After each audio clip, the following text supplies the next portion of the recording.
Assalamualaikum warahmatullahi wabarakatuh. Perkenalkan, nama saya Suci Agustin. Saya dari program studi akuntansi Universitas Pembangunan Pancabudi. Cara memulai suatu bisnis mungkin terlihat sulit bagi orang yang baru pertama kali ingin terjun ke dunia usaha. Dalam berbisnis sendiri, diperlukan wawasan atau pengetahuan untuk melakukannya. Tak hanya sekadar mempersiapkan modal, ada hal-hal yang perlu diperhatikan ketika ingin memulai usaha sendiri. Terlebih lagi jika kamu memulainya dari nol atau tidak pernah memiliki pengalaman sebelumnya. Cara memulai bisnis menjadi penting diketahui langkah demi langkahnya. Berikut adalah tips atau cara dalam memulai bisnis sendiri. Yang pertama, tentukan jenis usaha. Sebelum memulai suatu usaha, penting bagi kamu untuk menentukan jenis usaha dan melihat peluang bisnis yang memiliki prospek cerah. Selain itu, jenis usaha yang kamu jalankan harus sesuai dengan minat dan keahlian kamu. Karena percuma menjalankan sebuah usaha, tapi tidak sesuai dengan minat kamu. Jadi nantinya kamu akan setengah hati dalam menjalankan usaha tersebut. Dan lebih parahnya lagi, kamu bisa menyerah di tengah jalan ketika merasa bisnis kamu tidak sesuai dengan yang kamu harapkan. Yang kedua, lakukan survei atau riset pasar.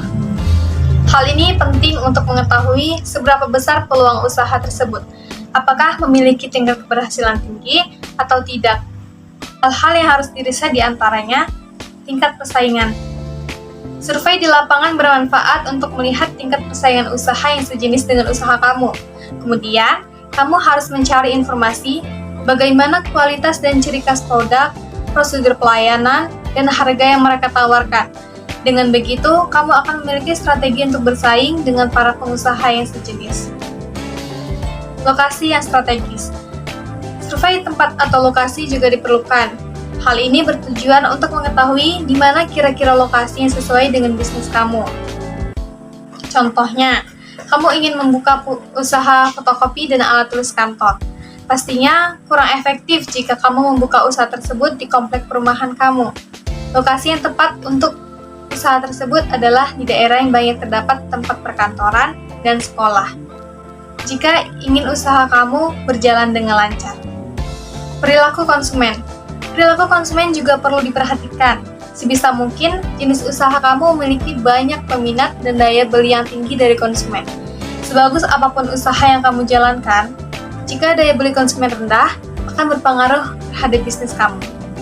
Tips yang ketiga adalah menyiapkan modal usaha. Dalam memulai suatu usaha, pastinya kamu membutuhkan modal untuk mengawali usaha.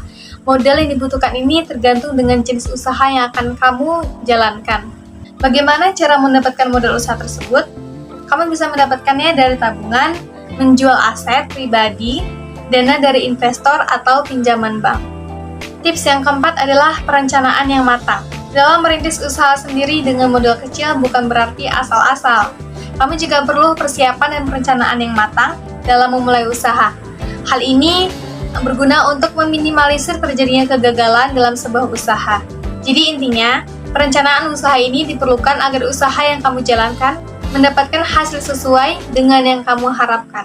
Tips yang kelima adalah definisikan keunikan produk kamu. Dalam menjalankan suatu bisnis, kamu harus bersaing dengan banyak pengusaha lain yang sejenis dengan perusahaan kamu. Kamu bisa melihat beberapa di antara mereka yang berhasil menarik perhatian begitu banyak konsumen. Apa rahasianya? Tentunya produk yang mereka tawarkan memiliki daya tarik tersendiri yang tidak dimiliki oleh usaha sejenis di tempat lain. Oleh karena itu, definisikan keunikan produk yang akan kamu tawarkan pada konsumen.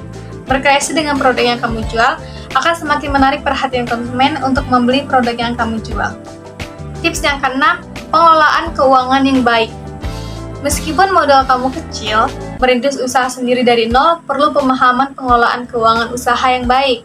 Kamu harus bisa memisahkan uang yang akan digunakan untuk bisnis dengan keuangan pribadi, sehingga kamu bisa fokus dalam mengembangkan bisnis kamu. Tips yang terakhir adalah mental yang kuat adalah kunci keberhasilan kamu. Merintis usaha sendiri dari nol adalah mental yang kuat dan sikap pantang menyerah. Kamu harus mampu melewati masa-masa sulit selama menjalankan usaha tersebut. Menjadi wira swasta bukanlah seperti karyawan, karena memiliki etos kerja yang berbeda. Mereka memiliki jadwal rutin yang jarang berubah, yakni kerja selama sebulan. Setelah itu mendapat gaji. Sementara kamu menjadi bos dalam menjalankan usaha kamu sendiri. Oleh sebab itu, kamu harus bekerja ekstra keras, memiliki jadwal yang tidak menentu, dan berpikir bagaimana caranya agar usaha yang kamu jalankan dapat memberikan gaji yang layak untuk kamu. Itu dia adalah tips atau langkah-langkah dalam memulai usaha yang penting buat kamu pahami dengan baik, karena segalanya butuh proses yang matang. Jangan sampai ada langkah penting yang ternyata nggak kamu sadari ya. Sekian dari tips dalam memulai bisnis tadi. Wassalamualaikum warahmatullahi wabarakatuh.